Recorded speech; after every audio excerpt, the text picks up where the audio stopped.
तरीके से अभी आपने तृणमूल कांग्रेस पर हमला किया है, देखा गया है कि कई जगहों पर आप जो अपने प्रोग्राम कर रहे हैं, तो सर क्या लगता है इसका असर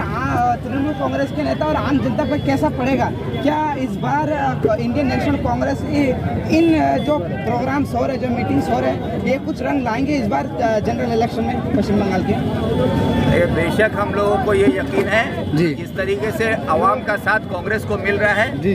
बंगाल में हमारे प्रदेश कांग्रेस के अध्यक्ष अधीर रंजन चौधरी साहब की लीडरशिप में पूरे बंगाल में जिस तरह से कांग्रेस में लोग शामिल हो रहे हैं और उत्तर दिनाजपुर में हमारे मोहित सेन गुप्तो की लीडरशिप में और हम लोगों सबके साथ मिलकर लोग जिस तरह से आगे आ रहे हैं, उससे तो ये यकीन हो रहा है, आप लोग भी देख रहे हैं कि जहाँ कल कांग्रेस का झंडा पकड़ने वाले नहीं थे, आज इतने लोग हाथ बढ़ाकर कांग्रेस का झंडा थामना चाहते हैं कि हम हर हाथ में झंडा दे नहीं पा रहे हैं। और ये यकीन हम करते हैं कि जो माहौल ग्वालपोखर की सरजमीन पर गुलाम रब्बानी साहब की लीडरशिप में जो दहशत का माहौल, चोरी और लूट का माहौल बनाया गया, उसके खिलाफ लोग इकट्ठा हो चुके हैं। अब इसका जवाब 8 तारीख को लोग देने के लिए तैयार हैं। क्योंकि सर देखा गया है जिस तरीके से अभी आपने कहा तृणमूल ने उन्नयन नहीं किया है, सर देखा गया कि अगर जिस जीपी में गोती अंचल में जहाँ पर तृणमूल कांग्रेस की आज इंडियन नेशनल कांग्रेस की मीटिंग हो रही है, तो इसी गोती अंचल में सर एक फायर ब्रिगेड जो तृणमूल कांग्रेस की सरकार में बनाई गई है, सर क्या लगता है कि ये कहना सही होगा या नहीं होगा कि उन्होंने ऑनलाइन किया, इसके बावजूद आप कह रहे हैं ऐसा कुछ नहीं हुआ है?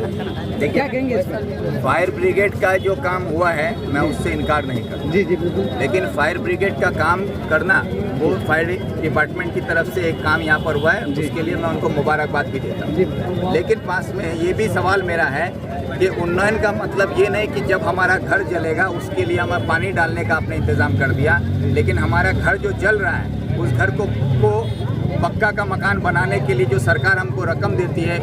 इंदिरा आवास में, उस रकम को चोरी करके खाने वाला भी रब्बानी है। तो ये भी तो देखेंगे हम, हमारी सड़कें नहीं बनी है, हमारे यहाँ के बच्चों के लिए जो तालीम का इंतज़ाम है, प्राइमरी स्कूल है, SSK MSK है, उन स्कूलों में बच्चों के लिए जो यूनिफॉर्म आया है वो यूनिफॉर्म चोरी करके खाने वाला भी गुलाम रब्बानी साहब और उनकी पार्टी के नेता लोग हैं। तो उन बच्चों का मुस्तकबिल को अंधेरे में ले जाने वाले भी ये लोग हैं। तो सवाल यहाँ है कि हमारी बुनियादी जो ज़रूरतें हैं, पहले हमको उसकी ज़रूरत, हमको चाहिए शिक्षा, स्वास्थ्य और सड़कें। हमारे पास न यहाँ पे शिक्षा है, न सड़कें हैं, न स्वास्थ्य है। जब बुनियादी ज़रूरतें हमारी पूरी नहीं कर रहे हैं और यहाँ पर सिर्फ आवाम का भरोसा को लेकर लूटा जा रहा है, चोरी चकारी और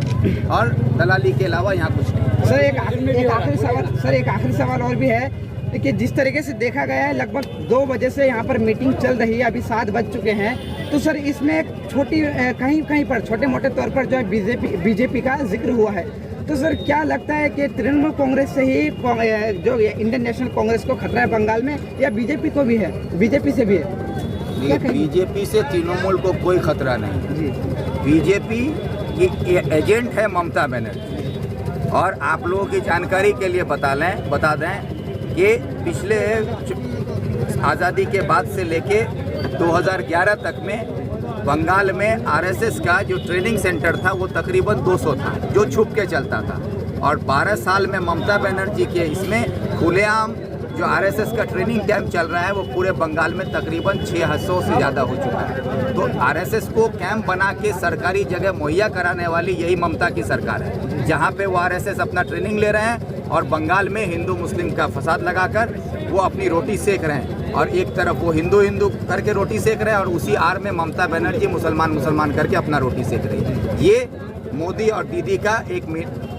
मिला भगत है और दोनों एक साथ मिलके A टीम B टीम के तरह ये गेम खेल रही है। अब लोग इसको समझ गए हैं और अब इसके बाद लोग इसका जवाब देने के लिए भी तैयार हैं। जी बहुत बहुत शुक्रिया सर।